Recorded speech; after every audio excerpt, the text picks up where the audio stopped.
Class 9, Unit 9, Reading 1, The Ant and the Grasshopper.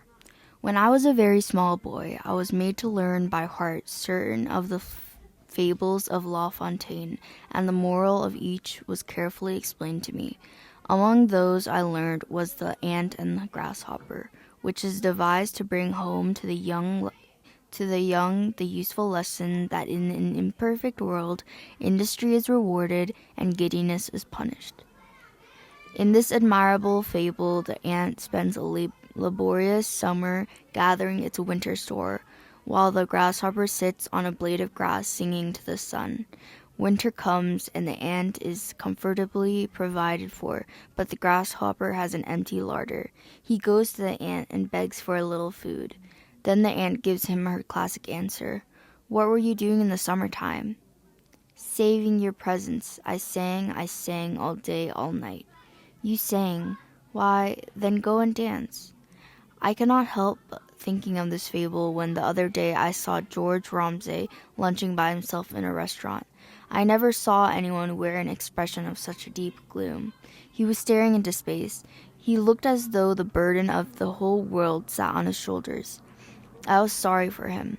I suspected at once that his unfortunate brother had been causing trouble again. I went up to him and held out my hand. "How are you?" I asked. "I'm not in hilarious spirits," he answered. "Is it Tom again?" he sighed. "Yes, it's Tom again." "Why don't you chuck him? You've done everything in the world for him. You must know by now that he's quite hopeless. I suppose every family has a black sheep. Tom had been a sore trial to him for 20 years. He had begun life decently enough. He went into business, married, and had 2 children. The Romseys were perfectly respectable people, and there was every reason to suppose that Tom Romsey would have a useful and honorable career. But one day, without warning, he announced that he didn't like work and that he wasn't suited for marriage. He wanted to enjoy himself. He would listen to no expostulations. He left his wife and his office. He had a little money, and he spent 2 happy years in the various capitals of Europe. Rumors of his doings reached his relations from time to time, and they were profoundly shocked.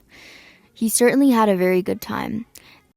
They shook their heads and asked what would happen when his money was spent. They soon found out. He borrowed. He was charming and unscrupulous. I have never met anyone to whom it was more difficult to refuse a loan. He made a steady income from his friends, and he made friends easily. But he always said that the money you spent on necessities was boring. The money that was amusing to spend was the money you spent on luxuries.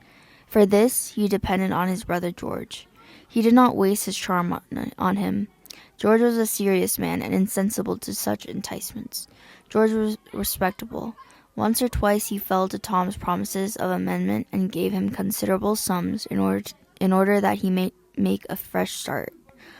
On these, Tom bought a motor car and some very nice jewelry. But when circumstances forced George to realize that his brother would never settle down and he washed his hands of him, Tom, without a qualm, began to blackmail him. It was not very nice for a respectable lawyer to find his brother shaking cocktails behind the bar of his favorite restaurant, or to see him waiting on the box seat of a taxi outside his club. Tom said that to serve in a bar or to drive a taxi was a perfectly decent occupation. But if George could oblige him with a couple of £100, he didn't mind for the honor of the family giving it up. George paid. Once, Tom nearly went to prison. George was terribly upset. He went into the whole discreditable affair. Really, Tom had gone too far.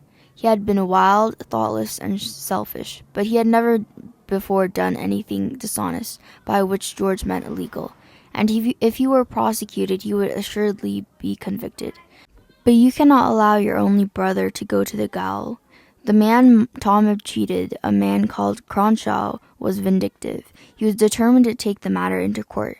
He said Tom was a scoundrel and he should be punished. It cost George an infinite deal of trouble and £500 to settle the affair. I have never seen him in such a rage as when he heard that Tom and Cronshaw had gone off together to Monte Carlo the moment they cashed a cheque. They spent a happy month there.